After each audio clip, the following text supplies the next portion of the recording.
अस्सलामुअलैकुम। उम्मीद करता हूँ कि आप खैरियत से होंगे।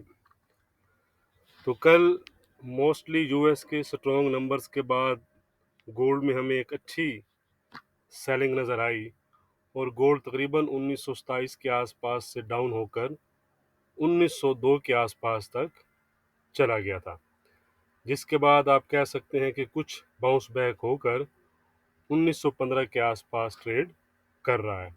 वैसे कल हमने यहाँ पर इस सीरीज में 1915 के टेस्ट पर 90 से 100 पिप जो है इंट्राडे के लिहाज से निकाल लिए थे।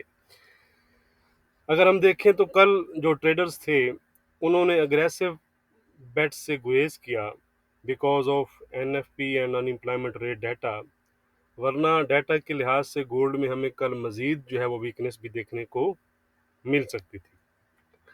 आज मेजर नंबर्स ड्यू हैं, नॉन फॉर्म पेरोल्स और unemployment rate. Depending on data gold में एक अच्छा मूव भी देखने को मिल सकता है। याद रहे कि करंट जो टाइम है, इस टाइम फेड वाच टूल जो है वो ऑलरेडी कल के डाटा के बाद 92% जो है वो चांसेस शो कर रहा है कि 25 बीपीएस रेट हाइक होगा जुलाई की मीटिंग में। तो अगर आज भी नंबर्स जो है वो स्ट्रॉन्ग साइड पर आए तो फिर गोल्ड में हमें फ्रेश वीकनेस देखने को मिल सकती है और वाइस वर्सा नेगेटिव डाटा पर रिकवरी भी हमें गोल्ड प्राइसेस में नज़र आ सकती है। तो चलते हैं कैलेंडर की जानिब, पहले फोरकास्ट वगैरह को देख लेते हैं, फिर हम डिटेल से इसके आज इम्पैक्ट को डिस्कस करेंगे। यह जी फ्राइडे जुलाई 7 5:30 PM पर एवरेज अर्ली अर्निंग्स हैं जी, जो कि अनचेंज हैं, यानी सेम फोरकास्ट है प्रीवियस के मुताबिक। उसके बाद सबसे इम्पोर्टेंट नंबर नॉन फॉर्म पे रोल्स हैं, ठीक है जी, जिनकी फोरकास्ट इस दफ़ा 224 की है, प्रीवियस ये 339 के आए थे, यानी इनकी जो फोरकास्ट है वो सॉफ्ट साइड पर है। इसके साथ एक और इम्पोर्टेंट डाटा अनएम्प्लॉयमेंट रेट है, जिसकी फोरकास्ट 3.6% है, प्रीवियस 3.7% आए थे। इसको आप कह सकते हैं कि इसकी फोरकास्ट जो है वो पॉजिटिव साइड पर की जा रही है। अब हम देख लेते हैं कि डाटा के बाद क्या पॉसिबल सिनेरियो बन सकते हैं, लेकिन एज अ डिस्क्लेमर या एज अ नोट याद रखिएगा कि ये पॉसिबल सिनेरियो हैं, ज़रूरी नहीं है कि ऐसा ही हो, यानी डाटा जैसा है वैसा ही मार्केट बिहेव करे। इसलिए आपने जस्ट डाटा को देखकर एंट्री नहीं लेनी, बल्कि आपने अपने चार्ट को फॉलो करना है। जो लोग काफ़ी टाइम से काम कर रहे हैं वो तो इस चीज़ को समझते हैं, लेकिन जो न्यू लोग हैं वो फिर कहते हैं कि आपने तो कहा था कि डाटा गोल्ड के लिए नेगेटिव है और गोल्ड पॉजिटिव चला गया। तो इसलिए ये चीज़ समझा करें कि ज़रूरी नहीं होता कि जैसा डाटा है वैसा ही मार्केट बिहेव करे। बाज़ औक़ात ये इसके आप कह सकते हैं कि रिवर्स भी हो जाता है। तो इसलिए इस सिनेरियो को आपने पॉसिबल सिनेरियो समझना है, इसको 100% एक्यूरेट नहीं समझना।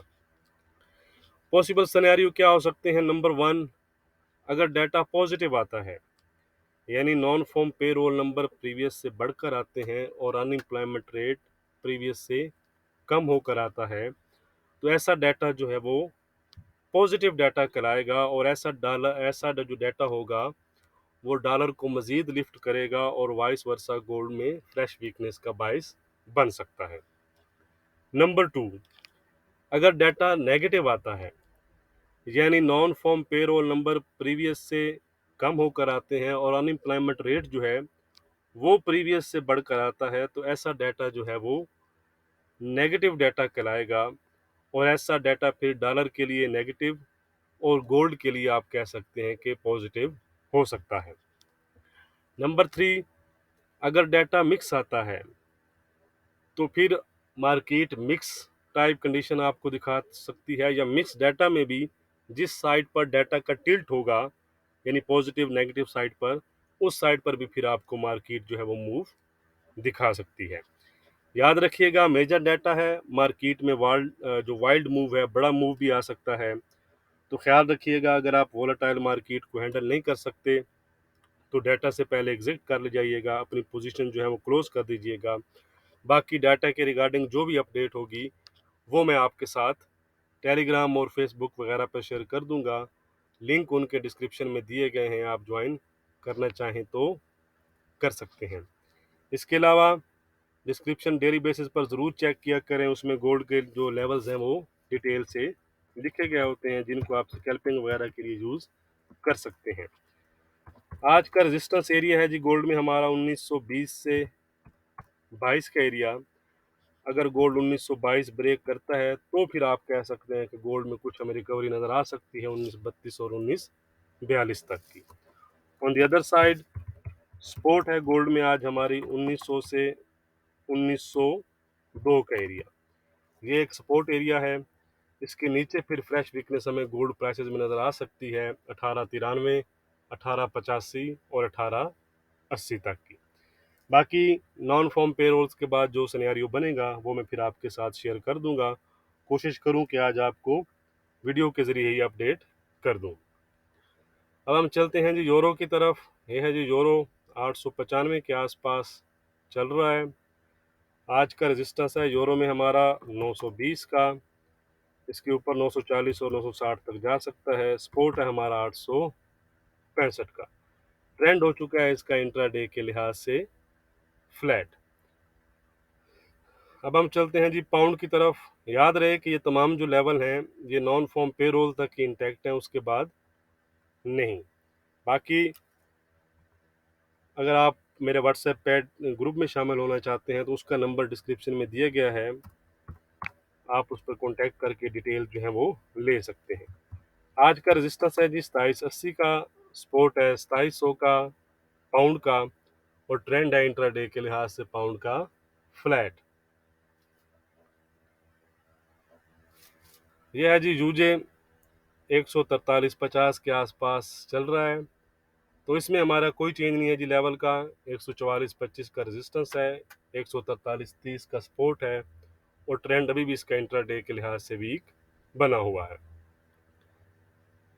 यह है जी सिल्वर 2270 के आसपास जो है इस टाइम ट्रेड कर रहे हैं। आज का रेजिस्टेंस है सिल्वर में हमारा जो कल का सपोर्ट था यानी 2290 का, और सपोर्ट हो चुका है सिल्वर में 2250 का। ट्रेंड भी इंट्राडे के लिहाज से पॉजिटिव से अब ये वीक जोन में इंटर हो चुकी है। अब हम चलते हैं जी यूएस ऑयल की तरफ। यह है जी यूएस ऑयल $72 के आसपास फिलहाल ट्रेड कर रहा है, तो रेजिस्टेंस तो हमारा सेम है 7270 का। अलबत्ता सपोर्ट जो है वो थोड़ा सा चेंज हो चुका है, सपोर्ट हो चुका है 7050 का। ट्रेंड भी इंट्राडे के लिहाज से इसका हो चुका है फ्लैट। वीडियो को लाइक और शेयर करना मत भूलिएगा। बहुत शुक्रिया।